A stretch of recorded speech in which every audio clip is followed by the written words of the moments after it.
આજે તો કીધું કે મમ્મી મને માથામાં તેલ નાખ, તો આજ તો એને વહેલી નવડાવી માથામાં થોડીક મસાજ કરીને એને કરી નાખી રેડી. અને પછી આપણે બનાવવા બેસી ગયા ભેળ. આ બધું રેડીમેડ જ લાવેલી છે, સેવ મમરા ને ચણાની દાળ ને ચવાણું ને. પછી આમ દો સાતમ આઠમનો મેદો પડ્યો તો તે આજ તો બેસી જ ગઈ, કીધું આજ તો એને ખતમ કરી જ નાખવો છે. તો આપણે તો કંઈ મેંદાની પૂર્યું નહીં, મેંદાના રોટલા બને, રોટલા જો મોટા ને પણ સરસ સુકાઈ ગઈ હો પૂરી. તો મુકેશ કે આ શું બનાવ્યું? કીધું આ તંદૂરી બનાવી હે. તંદૂરી પછી તો એને તરી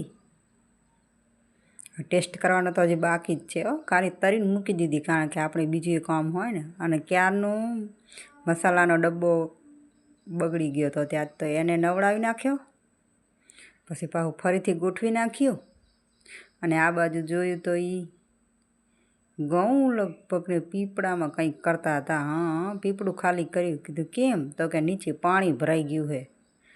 તો બીજું કામ કર્યું લે.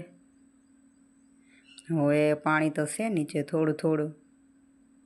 હાલો ને આજ તો એને તડકો દઈ દઈએ. આજ તો લાઇટ હતી નહીં, દુકાને ગયા પણ લાઇટ હતી નહીં. તે કીધું હાલો ત્યારે ઘરે, કીટું તો ના રહે ગરમીમાં, તો સૂઈ ગઈ.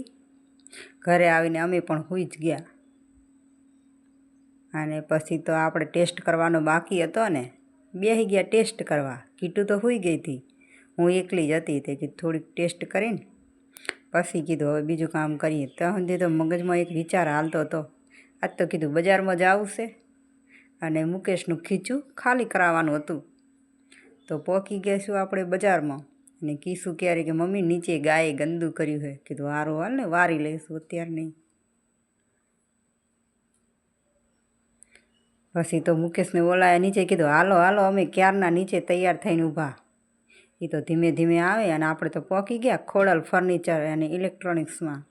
ત્યાં બધી વસ્તુ સારી સારી મળે હો. સોફા મળે, તિજોરી મળે. આપણે સોફાની તો હાલ જગ્યા નથી, એક કબાટ લેવું છે.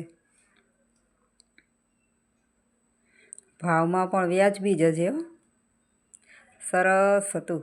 તો કીધું આપણે તો લઈને, અને ડિલિવરી હોમ ડિલિવરી પણ ફ્રી જ છે અમારા આંબલિયાસણમાં, તો ફ્રી હો. પછી તો એ ભાઈ આવ્યા હતા ઉતારવા, તો એમને કીધું હવે હાલો સડાવો ત્યારે માથે. સરસ ગોઠવાઈ ગયું. અને આપણે તો પાછું એનું મુહૂર્ત પણ રાતે ને રાતે જ કરી નાખ્યું હો.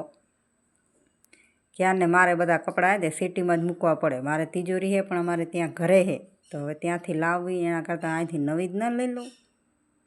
સરસ કપડાં તૈયાર કરીને ગોઠવી નાખ્યા. અને પછી તો જુઓ ઘરની દશા, કારણ કે બધું ખોલ્યું હતું ને, તો હવે એ બધું ખોલ્યું, એ બધું સરખું કરવું પડશે ને મારે. અને પહેલાં હે ને તે હું આમાં કપડાં ગોઠવતી, તો અત્યારે એની જગ્યાએ ચોપડા આવી ગયા. અને કીટુના કપડાં તો બહાર જ રહેશે હો, કારણ કે એને આખો દી ફેંદવા જોવે ને. ચલો મળીએ નેક્સ્ટ વિડીયોમાં. રાધે રાધે.